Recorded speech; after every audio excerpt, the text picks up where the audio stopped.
ကျွန်တော်ရဲ့ဗီဒီယိုဒီဖြစ်နေပညာတွေကိုလေ့လာနေကြတဲ့ဟော်ရီယာတင်ငယ်ကြီးတွေတော့ပေါ့နော်ဒီနေ့အခုရှင်းပြပေးမယ့်ဗီဒီယိုဖိုင်လေးကတော့ Adobe Premiere Pro နဲ့ကျွန်တော်တို့ဒီ green screen နဲ့ရိုက်ထားတဲ့ဟာကိုကျွန်တော်တို့ဒီနောက်ခံပြောင်းတဲ့နည်းလမ်းလေးကိုဒီနေ့ဗီဒီယိုလေးမှာဂဂနနာရှင်းပြပေးမှာဖြစ်တယ်ပေါ့နော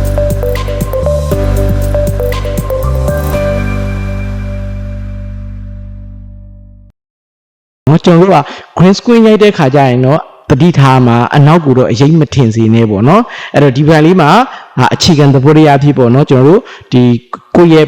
ဒီ green screen နဲ့ရိုက်ထားတဲ့ဗီဒီယိုကိုကျွန်တော်နောက်ခံဘယ်လိုပြောင်းမလဲဆိုတာကိုဒီဘက်လေးမှာအသေးစိတ်လေ့လာမှာဖြစ်တယ်။ Okay အဲ့ဆိုရင်ကျွန်တော်တို့တွေဒါဗီဒီယိုထည့်လိုက်မယ်ပေါ့နော်ဒီဗီဒီယိုမှာ green screen နဲ့ရိုက်ထားတဲ့ဗီဒီယိုထည့်မယ်ပြီးတော့ကျွန်တော်တို့ background ဗီဒီယိုထည့်မယ်background ဗီဒီယိုကိုကြိုက်တဲ့ဗီဒီယိုစမ်းကြည့်ပေါ့နော်Okay ဒါကို composition တစ်ခုတည်sequence တစ်ခုတည်ဆောက်လိုက်တယ်ပြီးသွားပြီဆိုကျွန်တော်တို့မှာအဒီဟာကိုgreen screen ကိုအဲ့ဒီပေါ်တင်လိုက်ပေါ့နော်တင်ပြီးသွားတဲ့အခါမှာဗီဒီယိုကဒီမှာပေါ့နော်အဲ့တော့ဒီဗီဒီယိုကိုကျွန်တော်တို့ကနည်းနည်းချဲ့ထားလိုက်မယ် scale သွားပြီးတော့ချဲ့ထားလိုက်ချဲ့ပြီးတော့မှဒီရဲ့အနောက်က screen ကိုကျွန်တော်တို့ဖြောက်လိုက်တာနဲ့တင်ကိုသူကပြောက်သွားအဒီမှာကျွန်တော်တို့ကဘာကိုသုံးရမလဲဆိုရင်တော့ entry key ကိုသုံးရမယ် key တစ်ခုသုံးမှသာလျှင်ဒီကျွန်တော်တို့ဒီနောက်က screen ပြောက်မှာပေါ့နော်အဲ့တော့ video နှစ်ခုထပ်ထားလိုက်တယ်နော် layer ပထမ layer ဒါဒုတိယ layer ဟုတ်နော်ထပ်ထားပြီးကျွန်တော်တို့ effect ကိုသွားတယ် effect မှာဆိုကျွန်တော်တို့ဘယ်ကိုသွားမယ်ဆိုရင် video effect ကိုသွားလိုက်ပြီးတော့ကျွန်တော်တို့မှာ keying ဆိုတဲ့ဟာလေးရှိတယ်အဲ့တော့ keying လေးကိုတစ်ချက်ထောက်ပြီးကျွန်တော်တို့မှာ entry key ကိုကျွန်တော်တို့ရွေးချယ်ပြီးလိုက်ဒီ video green screen ရဲ့ video ပေါ်တင်ပေးလိုက်ပေါ့နော်တင်လိုက်ပြီးတော့ကျွန်တော်တို့သူ့ effect ကိုကျွန်တော်ပြင်ရမှာဖြစ်တဲ့ကြောင့်မလို့ဘယ်သွားမယ်ဆိုရင် effect control ကိုသွားလိုက်သွားပြီးတော့ကျွန်တော်ဒီနေရာမှာဒီနေရာမှာတော့အမဲရောင်လေးပေါ့နော် key color ဆိုတဲ့နေရာလေးပေါ့နော်အဲ့နေရာလေးမှာဒီဓာတ်ပုံစံလေးအဲ့ဒါလေးတစ်ချက်ထောက်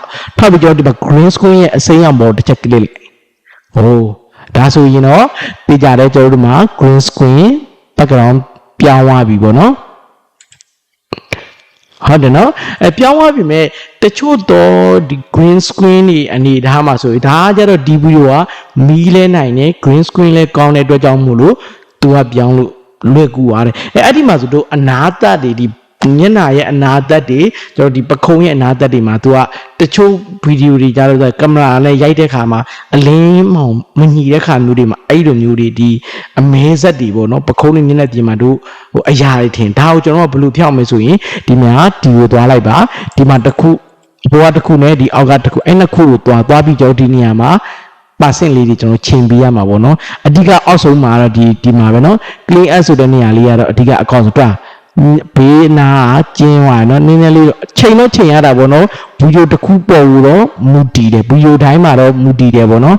ပထမ origin နဲ့နည်းနည်းလေးချိန်လိုက်နည်းနည်းလေးရက်သွားတယ်ဟုတ်ပြီနော်အဲ့လိုမျိုးနဲ့မှဒါလေးတွေကိုလိုက်ထောက်ပြီးတော့ကိုကအနာသက်လေးတွေဝါခြင်းနဲ့ဒါကကြတော့အတိချိန်တာဒါလေးကကြတော့အနာသက်လေးဝါโอเค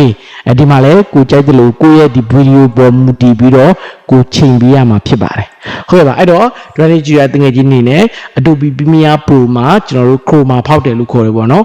green screen နဲ့ green screen ပြောင်းပြီးတော့ပေါ့နော်ချိန်ပြီးတော့နောက်ခံဗီဒီယိုပြောင်းတဲ့နည်းလေးကိုအားလုံးပဲရလိမ့်မယ်လို့ထင်ပါတယ်ပေါ့နော်ဒါကြတော့နောက်ခံ green screen ကိုဆရာတို့နောက်ခံဗီဒီယိုပြောင်းလိုက်တာပေါ့နော်ဟုတ်ကဲ့ပါအဲ့တော့ Adobe Premiere Pro သင်ခန်းစာတွေကိုကျွန်တော်နောက်ထပ်သင်ခန်းစာတွေဆက်ပြီးလေ့လာမှာဖြစ်တယ်အားလုံးပဲ bye